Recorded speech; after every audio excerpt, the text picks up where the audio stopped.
الشيطان الرجيم بسم الله الرحمن الرحيم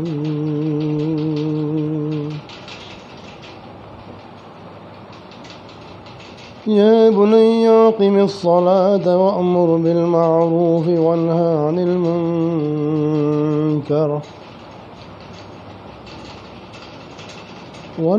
المنكر واصبر على ما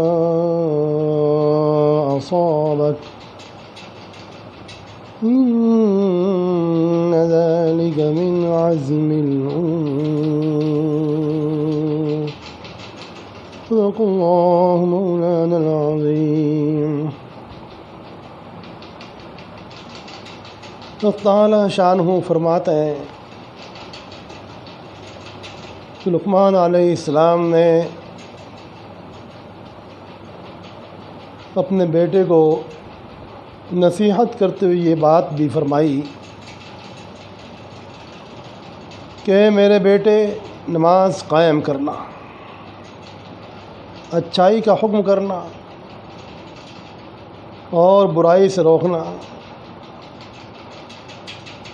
اور اس سلسلے میں جو تجھے تکلیف پہنچے، پریشانی آئے، اس پر صبر کرنا۔ یہ کام ان معاملات میں سے ہیں جس کے لیے پختہ عزم اور حوصلہ درکار ہے۔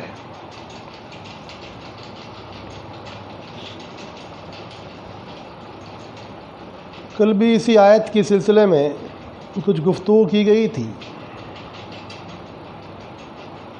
کیونکہ ان آیات مقدسہ میں جو باتیں بیان فرمائی جا رہی ہیں وہ بہت زیادہ اہم ہے اور بہت کچھ تفصیلات طلب ہیں۔ ایک مجلس میں یا مختصر وقت میں کوئی مضمون بھی کما حق کو بیان کرنا بہت مشکل ہے، بلکہ اگر ساری زندگی بھی لگ جائے تو بھی شاید کوئی مضمون کما حق کو بیان نہ ہو۔ مختصر مجالس کی بات تو چھوڑو، قرآن پاک تو اتنا بڑا سمندر ہے کہ اس کی ایک آیت کی بھی تفسیر پوری زندگی انسان کما حق کو نہیں کر سکتا ہے۔ خیر، اگر پوری بات کما حق کو نہ بھی ہو انسان کے ضعف کی وجہ سے، تو اس کا یہ مطلب بھی نہیں کہ انسان اس کو جتنا سمجھا سکتا ہو اتنا بھی نہ سمجھائے۔ جو اس کی وسعت میں ہے، طاقت میں ہے، بس میں ہے، اللہ پاک کی توفیق سے وہ کوشش کرنا اس کا کام ہے۔ نماز کے سلسلے میں تو پہلے گفتگو ہو چکی ہے۔ امر بالمعروف اور نہی عن المنکر یعنی اچھائیوں کا حکم کرنا اور برائیوں سے روکنا، جیسا کہ کل بھی عرض کیا گیا تھا کہ یہ پورے معاشرے کی ریڑھ کی ہڈی ہے۔ پورا اسلامی معاشرہ، مسلمانوں کا نظام اسی پر ٹکا ہوا ہے۔ معلوم ہوا کہ دنیا کو گائیڈ کرنے کا کام اور ان کو صحیح طور پر لے چلنے کا کام کس کے ذمے ہے؟ ان لوگوں کے ذمے ہے جو اس کو سمجھتے ہیں اور اس کی صلاحیت رکھتے ہیں کہ معروف کو معروف سمجھ سکیں اور منکر کو منکر سمجھ سکیں۔ پہلی بات تو یہ ہے کہ معروف کیا ہے اور منکر کیا ہے۔ اس کو بہت آسانی سے ایسا ہم سمجھ سکتے ہیں کہ معروف کا سب سے بڑا فرد ایمان ہے، اور ادھر منکر کا سب سے بڑا فرد کفر و شرک ہے۔ پھر ادھر آئی معروف ایمان اور توحید، شریعت، سنت، اچھے عقائد، اچھے افکار، پاکیزہ خیالات، اعمال صالحہ، یعنی پورا دین حنیف، دین مبارک، دین قیم، وہ معروف ہے۔ اور اس طرف کا باطل کا پورا نظام، کفر، شرک، بدعات اور رسومات جو جاہلیت کے قبیل سے ہوں، برائیاں جن پر عذابات الہیہ آئے ہیں یا بتایا گیا ہے کہ ان کاموں پر عذابات الہیہ آ سکتے ہیں، قرآن پاک نے ان چیزوں کو کہیں بھی کسی انداز میں بھی منع کیا ہے، روکا ہے۔ اور حدیث پاک میں بھی اس کی ممانعت آئی ہے، کیونکہ حدیث پاک قرآن پاک کی تشریح ہے۔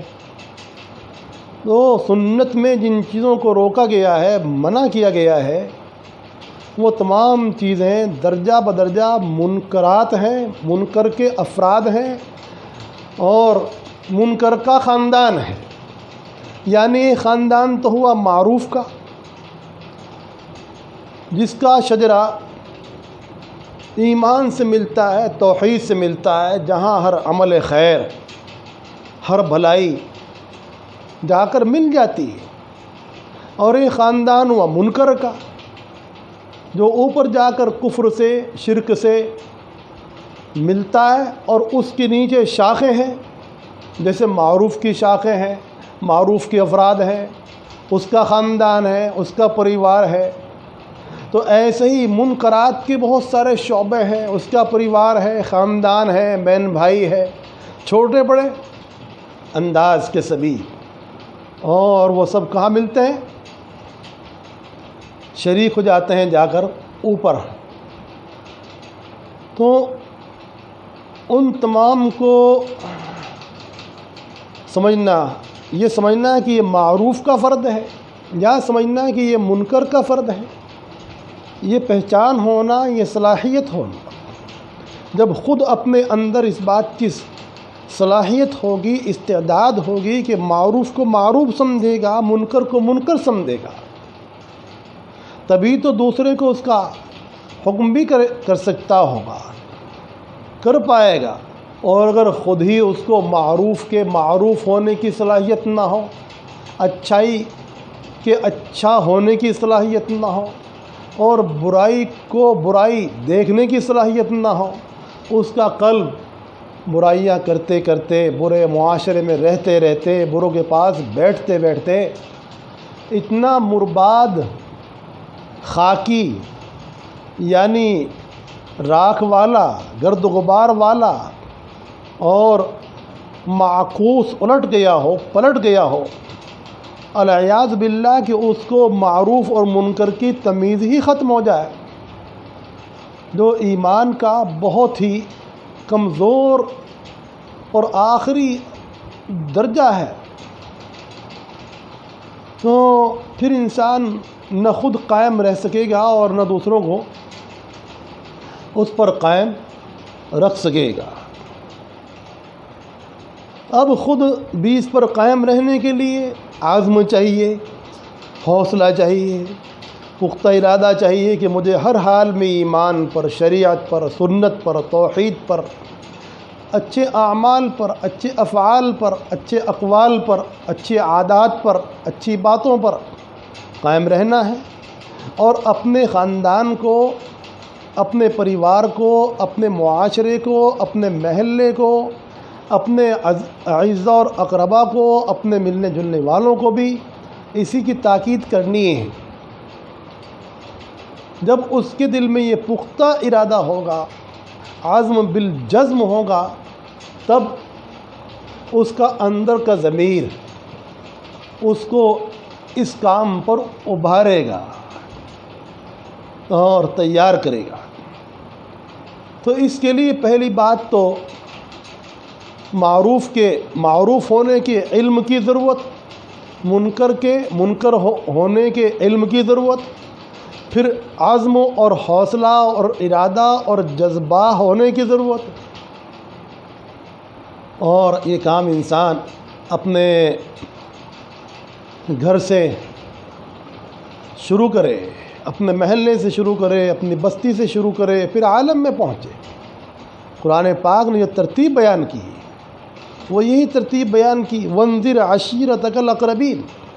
پہلے انسان اپنے رشتہ داروں کو اور اپنے قریب والوں کو، اپنے تعلق والوں کو، اپنے سے مانوس لوگوں کو ان باتوں کی ہدایت کرے، پھر بستی والوں کو، اور پھر عام انسانوں کو اس بات کے لیے ابھارے اور ان کو یہ باتیں پہنچائے کہ یہ معروف ہیں اور یہ منکرات ہیں۔ یہ ترتیب ہے۔ اور اس کے لیے جیسا کہ آیت میں اشارہ ہے، اِنَّ ذَلِكَ مِنْ عَزْمِ الْأُمُورِ، بہت پختہ اور ٹھوس اور مضبوط ارادہ چاہیے۔ اور آیت میں یہ بھی بتا دیا گیا کہ یہ کام آسان نہیں ہے۔ اگر یہ کام آسان ہوتا، کھیل ہوتا، الیاذ باللہ یہ کام کوئی اتنا زیادہ سہل ہوتا تو اللہ پاک آگے یہ نہ فرماتے وَاصْبِرْ عَلَىٰ مَا أَصَابَكَ۔ اس کام میں تجھ کو تکلیفیں بھی آ سکتی ہیں، پریشانی بھی آ سکتی ہیں، رد عمل بھی ہو سکتا ہے، کوئی برا بھی مان سکتا ہے، کوئی اس کے جواب میں آپ کو کچھ بھی کہہ سکتا ہے۔ تو وہاں آپ کو صبر کی، تحمل کی، برداشت کی ضرورت پڑے گی۔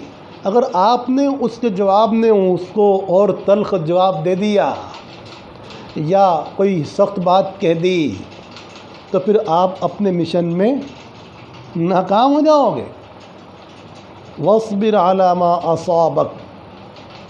تو امر بالمعروف اور نہی عن المنکر کے سلسلے میں صبر اور تحمل بہت بڑا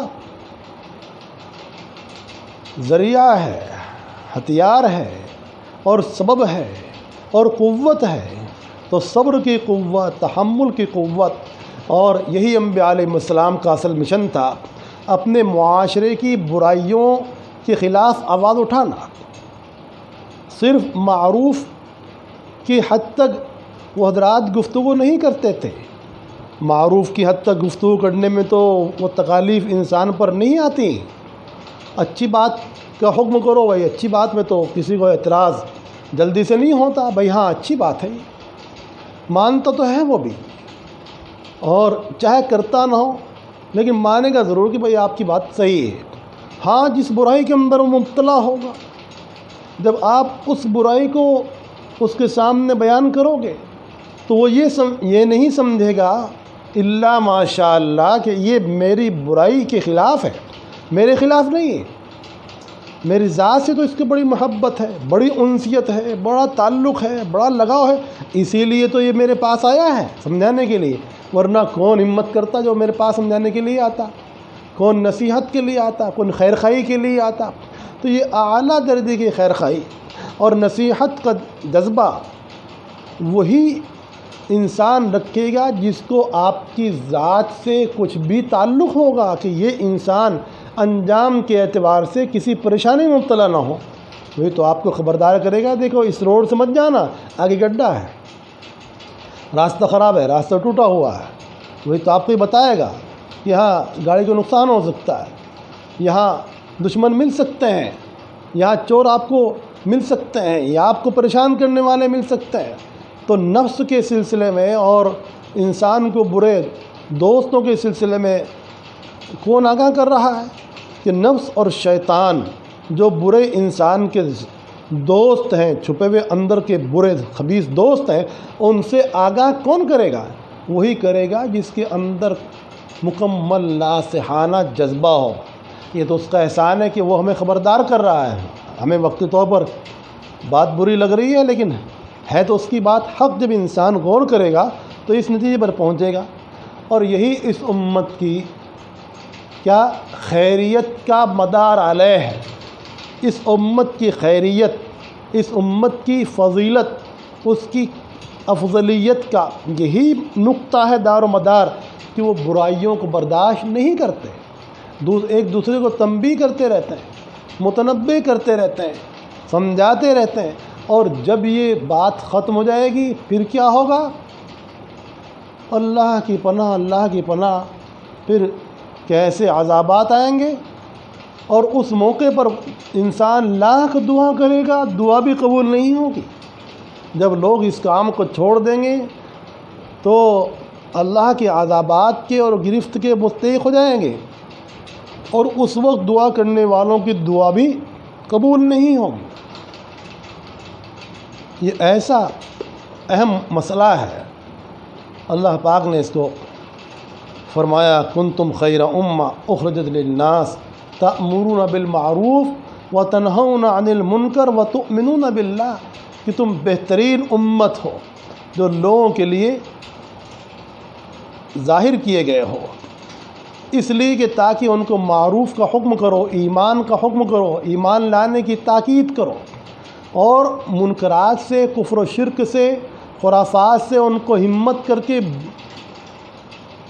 منع کرو، باز رکھنے کی کوشش کرو، اور اللہ پر پختہ یقین رکھو. وتؤمنون باللہ، اور اللہ پر پختہ ایمان اور پختہ یقین رکھو. جب تمہارے اندر خود